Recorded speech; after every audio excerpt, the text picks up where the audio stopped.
What's up, guys? Welcome back to the channel. There is no balance patch this week, so the meta has had time to kind of evolve and shape itself out, and we are seeing a few more decks, but primarily, I would say that these 5 decks, with a small variation to them, kind of control the meta. So the meta is this really weird triangle at Legend where it's Dragon Druid, the decks that beat Dragon Druid, and then the decks that beat the decks that beat Dragon Druid, right?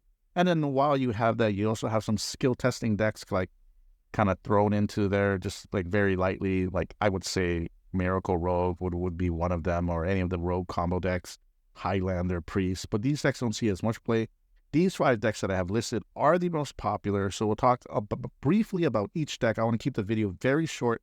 I'll talk about some flex budget options if you're missing some cards, what cards are like you must have, as well as I won't talk too much about the mulligans, but the deck lists that I have here, these are the most played and popular deck lists. So this is usually the best place to start because if you look up mulligan information, the sample size is so large that it is pretty relevant. So we'll talk with the first deck, which is Dragon Druid. Mine is called Beach Druid because for me, the tech that I like to run is the double Tsunami plus King Tide. I think it just helps you scam against the mirror, and it gives you just this nice little reach that is missing in some matchups where opposing decks might be able to turn the corner. So for my list, in order to add those 3 cards, I have to make some sacrifices. One of those sacrifices for me is Sleep Under the Stars. And then, you'll notice that some of my earlier game is missing here. Like I'm only running Take to the Skies. I like this particular list. Mulligan aggressively for New Heights and Splish Bash Well. If it's a slow matchup, you can maybe keep Malfurion's Gift so that you get the early game wild growth, but most of the time you're looking for Splish Bash Well. And New Heights is okay. Now, things about this deck is good against most of the field, but it really, really struggles versus Pain Warlock. Pain Warlock really gets out on the board wide and early, and the bodies are usually too big for Swipe to deal with. And, it's very, very common for a Pain Warlock to, have 16 damage on the board by turn 4, right? So that would be a very, very difficult matchup, and, playing another deck list wouldn't change that matchup at all. So keep that in mind. And I also think, depending, that there's potential to struggle versus decks like, what is that class called? Dragon Priest. I think Dragon Priest is a pretty good deck, and it fares pretty well against Beach Druid.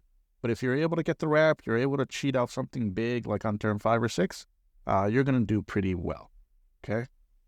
Another good deck to play is Hand Buff Paladin, and this list has not changed very much from earlier in the season and even before the last expansion. There's very few new cards added to it. This is the most popular list on HS Replay. For the mulligan, you want to keep Painter's Virtue, Instrument Tech, and I would even say Muscletron and Drone Deconstructor. Everything else you want to throw away. Air Guitars is not really a 1-drop. Righteous Protector is a defensive run drop. Maybe you keep it in aggressive matchup, but I would be, in slower matchups, I'd be aggressively mulliganing this away. Deckhand, this is not a starting card. The game plan is really simple. You spend the early turns putting cards in your hand and, using things like Forge, right? And just buffing things in your hand. So once you reach this mid-game, that's when things really change, because now your turn 5 or your turn 6 is you dropping 2 or 3 of these 2-drops that have the stats of 4-drops, right? So, or of 3-drops. So, that's how this deck works. And then in slow matchups where there's armor is not an issue, you can really just like maintain like life totals and a healthy board. Have your opponent clear out your single threats, and then you just buff something like a Leroy plus an Outfit Taylor, some wild combination of huge damage and find lethal that way. So this is the list that I would recommend. This deck does pretty well against most decks. I guess it's okay against Druid. It just really depends on the start. But it fights the other decks pretty well. Like it fights into Zaremi Priest and Pain Warlock very, very well. Pain Warlock, if you are just want to beat the Druids, and Druids is like the major part of the ladder, then play Pain Warlock. This deck just utterly shits on Druid, okay? This is like a 70% win rate. I'm not exaggerating. It is crazy. This is easy. You keep 1-drops, you keep early game minions, you drop them, then you play the big 8/8s or the 4/6s or trolley problem. Like, every card in this deck is absurd, okay? Flame Imp, classic card, still good as a 1-drop. Everything you play in the deck either does damage or benefits from you taking damage. Like, it's just crazy. The one card that doesn't is Trolley Problem, and it doesn't matter because this card is just sick. If you quick draw it, it's great. If you end up having to discard a spell, it's not that bad because you have very, very few spells. So this deck's super good. The problem with this deck in particular is decks like Razzle-Dazzle, or like, I guess they call it Buttons Death Knight. I would say that is something that it struggles with greatly. But this deck is white strong, so it's a great choice. This would be the second best deck in format, in my opinion.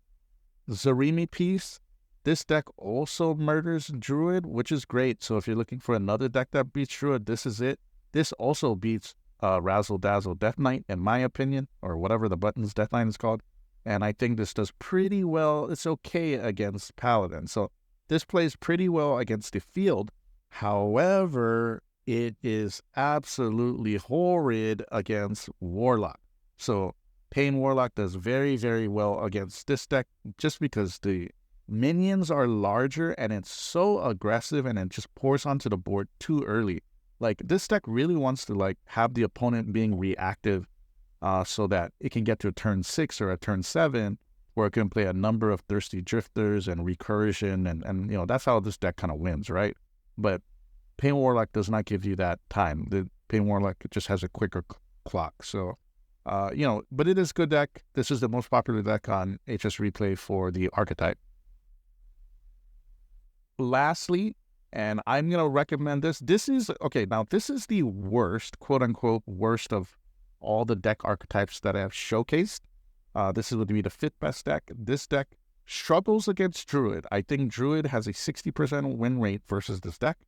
But this deck beats all the other decks that I mentioned. It destroys many of them, and it goes positive versus Zarimi Priest. But it destroys the other decks, okay? So this is a great choice. Now, there are many deck lists that vary with 1 or 2 cards. So this is my particular favorite, and I'll just briefly explain what I like about this and why I think you should play it. Number 1, because it plays Caress the Cabaret Star and no other list plays it. Now, like I think I've mentioned this before, that this card is not the best card in the deck. It's probably the 30th card, and if you were really looking for a replacement, you could replace it with a common. Like, you could replace it with Harbinger of Winter. Most lists run 2 of them, right? I only run 1. But I do like Caress the Cabaret Star. Also, Cabaret Headliner, I would even go as far to say it is not necessary. But this deck is pretty simple. You're running cards from most of the spell schools. You're running Razzle-Dazzler as a top end and Reska, right, as your control element. Then you have all these other kind of support cards. So, you know, you got Horizon's Edge, this crazy card. You got buttons to draw all your different spells. And believe me, you got Nature, you got Fire, you got Shadow, you got Frost. Like, you have a ton of options here. So this is the deck I like. There are cards that can change. Corpsicle, many lists don't run it. I think that's crazy. I think you got to run at least 1. It's just too good. I would even be willing to even play a Yogg Saron, depending on that meta. But this is the list I like. If you can cut any of these cards, add another Harbinger of Winter. Some decks add Cold Feet, and I think that's interesting tech. But this for me is one of the more fun decks to play, and I will probably be playing that more than any other deck in the format until the mini set is released. So anyway, this is what I wanted to show you. Let me know what decks you are playing, and good luck with your plan.